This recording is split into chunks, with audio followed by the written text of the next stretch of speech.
The Top Knot Creative Show, the Top Knot Creative Show. Seeking super smart, super talented superheroes. How to be wow over the world and all around. The Top Knot Creative Show, the Top Knot Creative Show. Hello everyone, this is Shantae Schrader and welcome to the show where we seek out the super smart, super talented, and basically the superheroes who are taking over the world and making it super wow. Today's guest I'm very excited to talk to. Let me tell you a little bit about him. His name is Jesse Singer. He's the Vice President of Production and Development at Act 4 Entertainment.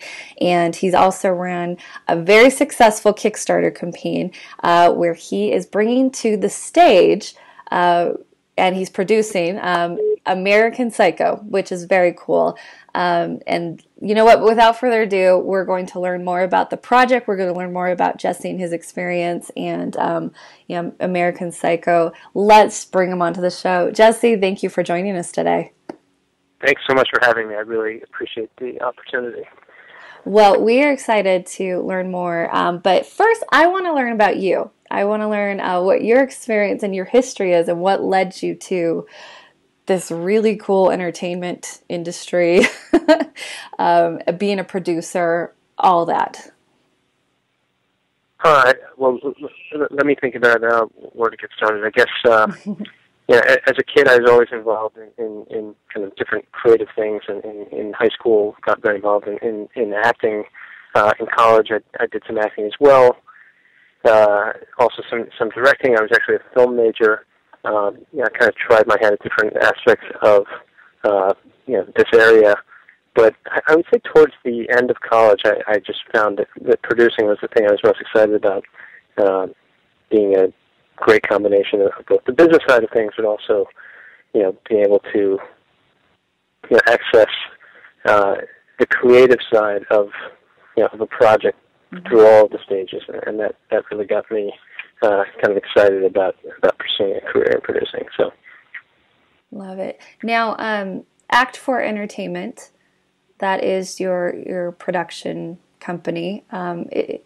Is that something that you started, or when did you join? No, the company's founded by David Johnson, who is was originally a lawyer and become very involved in a lot of different nonprofit and philanthropic activities. And Act 4 was begun as kind of an extension of trying to create a platform through which to extend kind of the socially and politically relevant activities of the different nonprofits that he's involved in as a means to, I guess you could say, affect change through entertainment. Mm-hmm. Yeah, it says in the bio, Act 4 is focused on creating content that's socially conscious and politically relevant. That's something else. That's kind of like the touchstone of all of our projects. Like they can be in different genres and different media, but the one thing that all of our projects share in common is, at their core, there's something that's dealing with human rights and civil rights, or good government and political reform. Some of our projects have to do with the environment, and an area that we really look at a lot, and one that American Psycho falls into strongly is kind of the growing economic divide and economic justice and opportunity. Mm-hmm. Now, for our listeners, a lot of them are entrepreneurs, but they may not be so familiar with this industry. A producer is, like you're saying, it's the business side, but you have to be, if you don't have a good producer, then nothing else takes place. Maybe you can fill us in on what that role is exactly and how it's different than, what people think. Oh, it's, a director who runs this part of it, or... Yeah, it's a common misconception that people aren't sure what a producer does, and the quick answer is that the producer does a lot of things. Everything, You're involved in, it really depends on the project. In the case of this project, I was involved right from the beginning, getting the rights to the novel, putting the team together, putting the development financing in place, acting as a kind of creative liaison to the team, giving them their their space, but also advice and keeping the project on track whenever possible. And so, I mean, it's really a combination of the creative and the business, like I said. Now, here's what I would like to learn from you. You know, being able to be very linear, but then also very creative.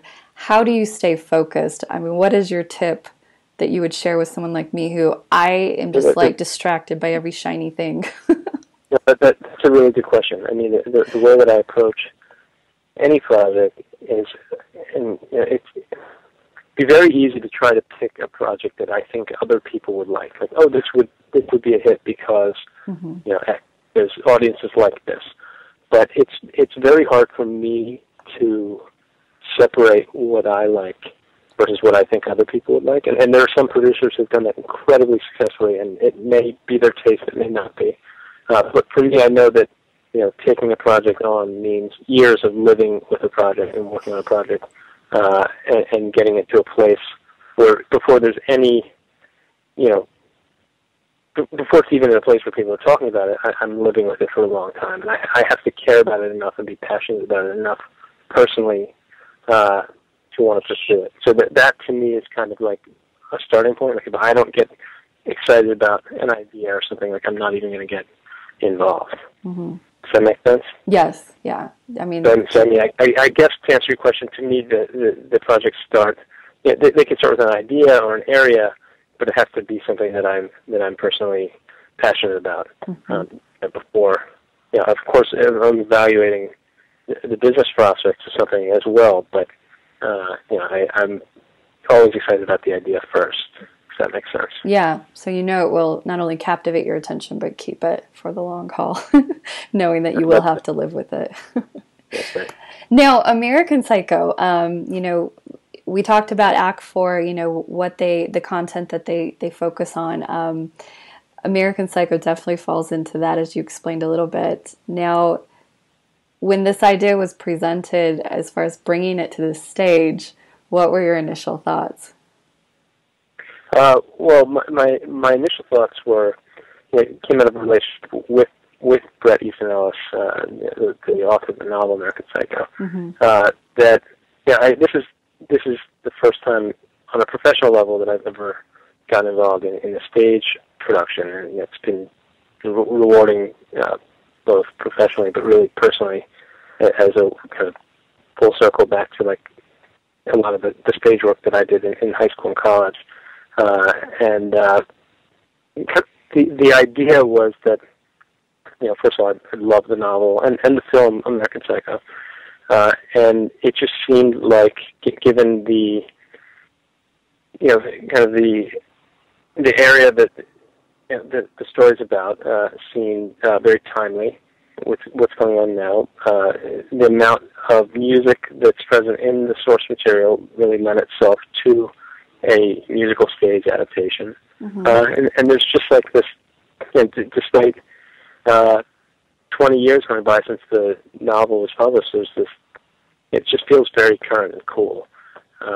And really just with a lot of my friends, it's like still something that people talk about all the time. And it just seemed like a great opportunity to explore this story in a new medium. Very cool to take that on with it, and to really do something different and unique with it, you know, given the medium of musical theater.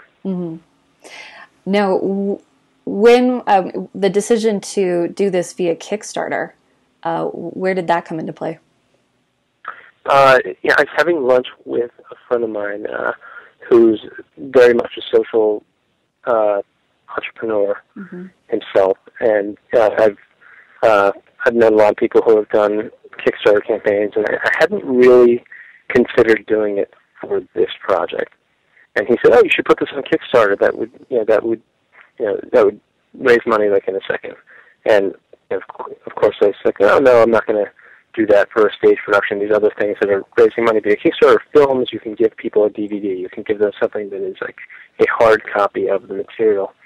And you know, sort of thinking about it more, and given the fan base that American Psycho has, and given kind of the, I guess, early early merchandising opportunities. We just started thinking about what we could do with this, and the more I looked into it, the more I realized that I mean, before you get involved in a Kickstarter campaign, you have to realize what a successful campaign means, and I guess I should say what you hope to get out of a Kickstarter campaign. And more than anything, I realized that it would be a great platform to which to present the project in a way that got people excited from a very early stage, a way for them to hear directly from the creative team, and a way to kind of participate. And so it was kind of all of that together. We decided, like, you know what, let's try it, and it took a few months. It took about 4 or 5 months to put the campaign in place, to produce the video that went with it, to design the page and the rewards, and to plan the outreach. But and now it's taking up a lot of time in fulfilling the rewards. But it's something I'm really excited to do. So. Love it. Now, you launched it in April, and for listeners who, I imagine most people are familiar with Kickstarter these days, you had about 30 days to meet your goal, and if you don't meet your goal, then basically none of the transactions are made. But you, yeah, I mean that's the way the Kickstarter works. Indiegogo is slightly different. Where I think you can choose an option like that, but you can also choose the goal as kind of. By the way, I mean, for any Kickstarter campaign, the creator chooses the goal, chooses the length of the campaign. Right. So do your homework. There are suggestions. They say the campaigns that last less than 30 days are more successful. I think we chose 33 days as an arbitrary number because we wanted to launch on a Monday and close it on a Friday evening. But well, I mean, you did exceed that goal, and then what I think is cool is that now you have these backers who are communicating with you. And yes. What was some of the response? That to me has been the most rewarding part of this whole experience. Is the comments and the the messages that I've gotten from some of the backers, and it's not just like, oh, when do I get my T-shirt, or when do I get? It's people who are genuinely excited about what's going on with the project. Can't wait to see it, and it's exciting for me because this is a group this is a community that we've kind of built that will travel with the project, and that's been like I said, far more rewarding than any other part of the experience. I mean, there's 1,400 backers, and I mean, consider those to be 1,400 champions of a really cool project. Now, so yes, you hit the goal, you exceeded the goal. What was that? The 33 days like? Was it just like chaos? That's a good question. It's something that I was not. In all honesty, I wasn't prepared for what it was going to take. In retrospect, I mean, we spent a lot of time building the campaign, building the video, editing it just perfectly. And by the way, I had help. I had a team. Josh Poland, who's consulted on various Kickstarter projects, and is a friend of mine from college, helped me build the page and build the. He shot most of the video, and we edited it together. And then during the campaign, had help from Alyssa Price, managed the social media aspects. Rand Gamble helped with some of the digital marketing.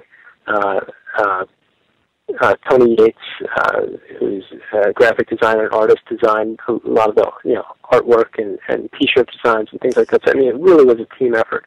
But to answer your question, once the campaign launched, it's like any campaign, whether it's in politics, whether it's in any type of fundraising.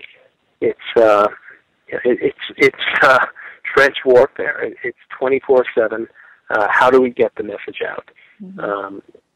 How do we get the message out in a way that doesn't keep hitting people over the head with it in a boring way, in a way that keeps people engaged, getting new information, and excited about staying with the process, getting really invested, emotionally in the success of the campaign. Mm. So what that meant for us was a very little sleep. Of course. I think that's so what you just said about, you can't keep just sending the same thing over and over. No, and like I said, we spent a lot of time preparing the campaign before launch and the content on the page itself. Mm-hmm.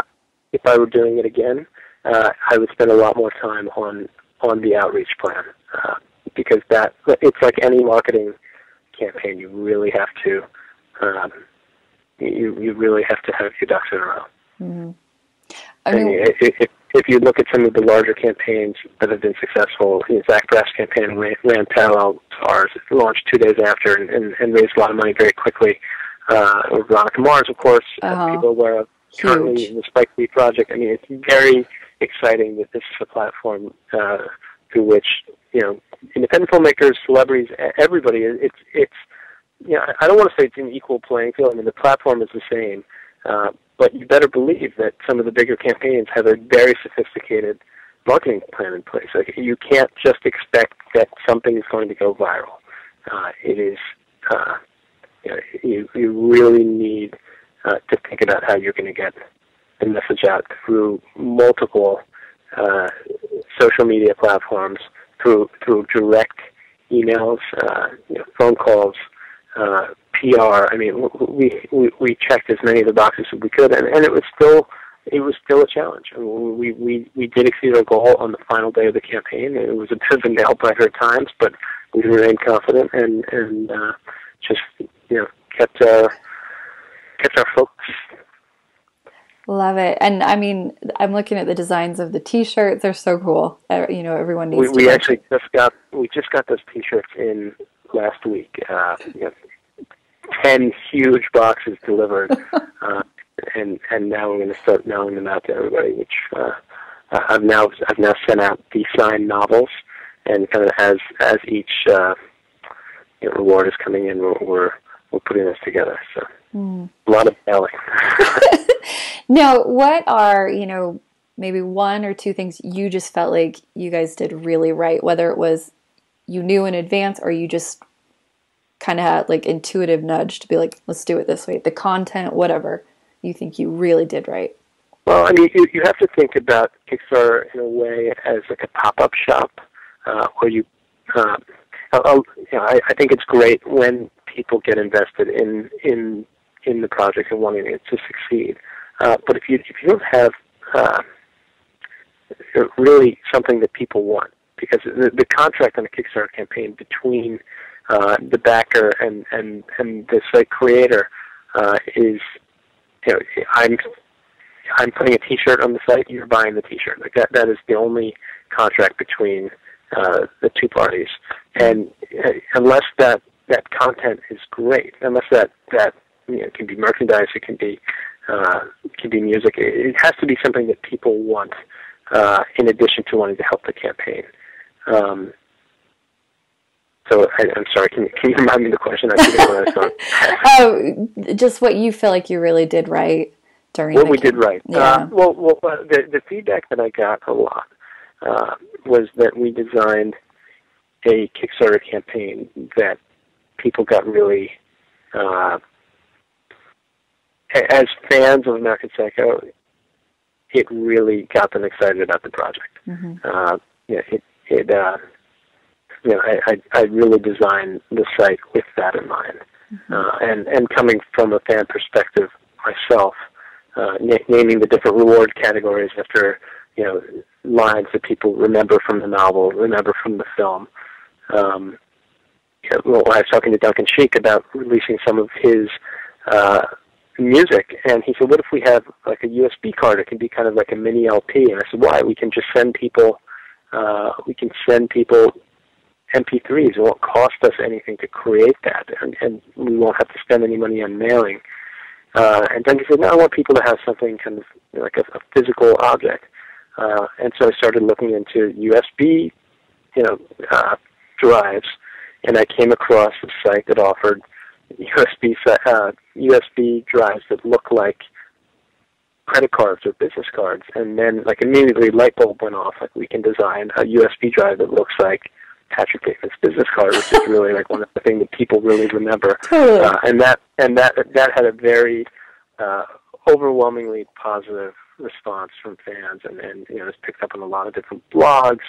Lionsgate, the studio behind the film of American Psycho, put that on their Facebook page. So, I mean, that's something that's gotten a lot of positive response. The T-shirts, really, like, the diehard fans of the novel are excited to get the signed and personalized copy of the novel from Brett. The artwork that Tony designed,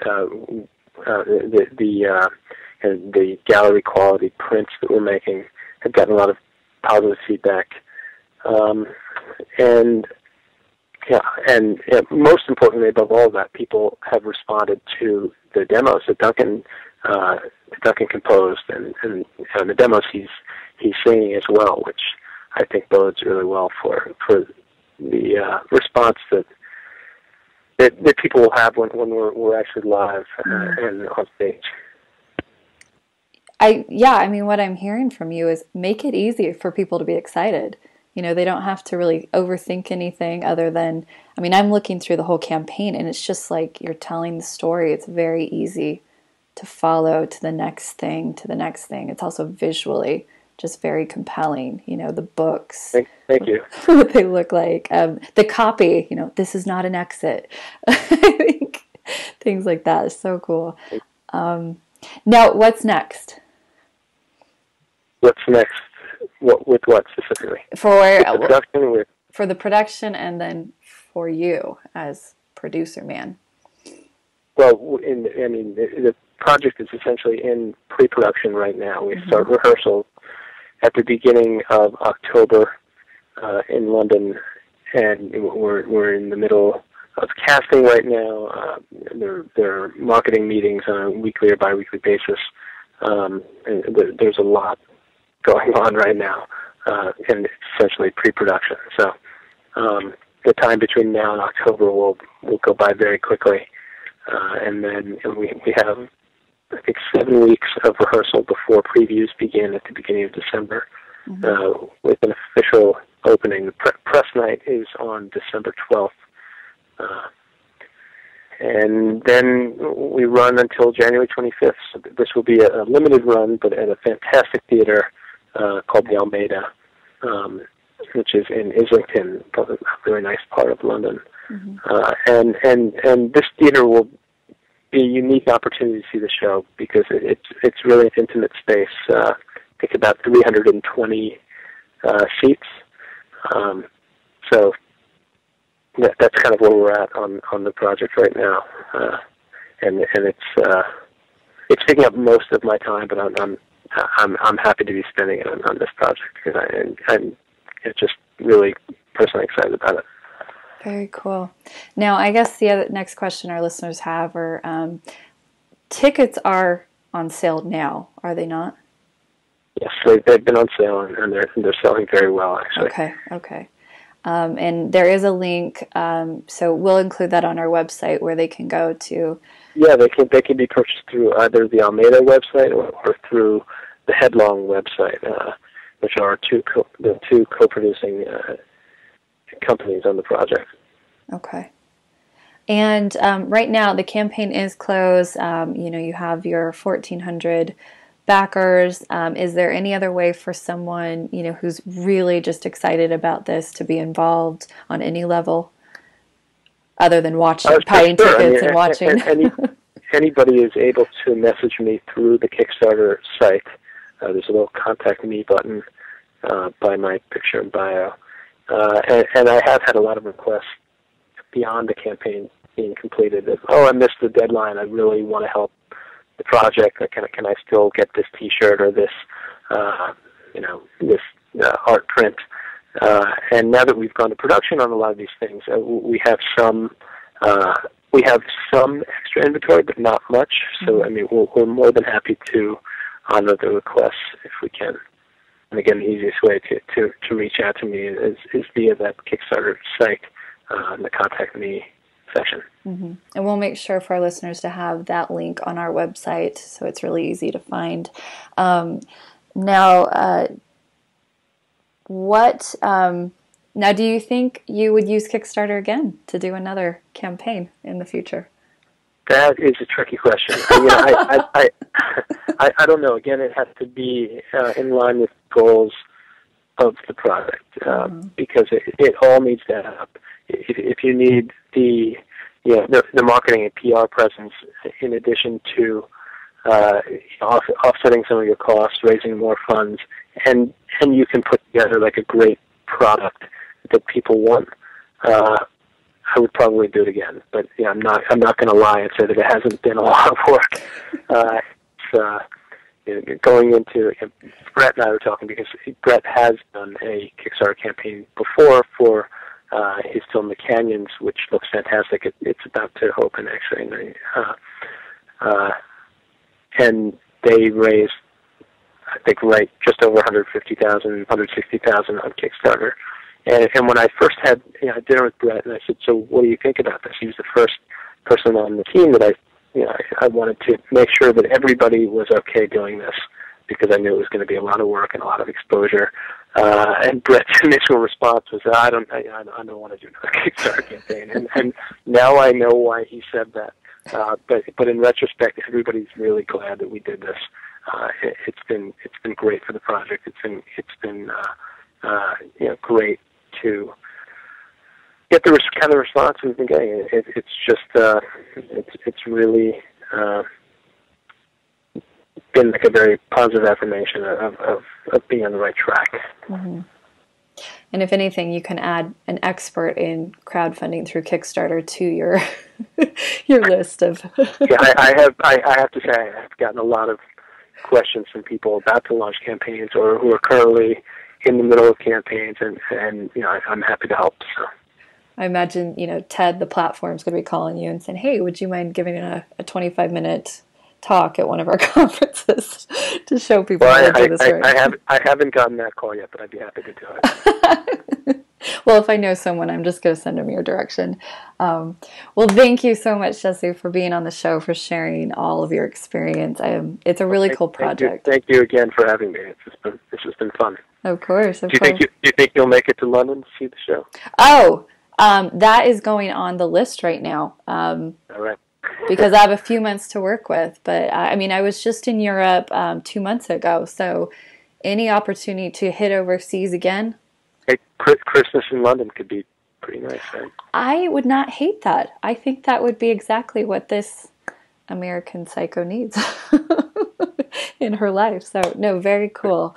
And I'll let you know if I end up on the boat in that direction and sitting in the audience. But thank you so much for sharing all of your experience and just giving us all the behind the scenes. It was really fun talking to you.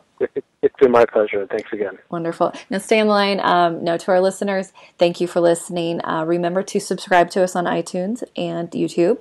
Find us on Facebook and Pinterest. And if you like what you heard today, and if you want to reach out to Jesse and leave him a little bit of comment love or social media love, make sure to go to topknotcreative.com. We'll have all the links to all the really cool places that you can reach out to Jesse.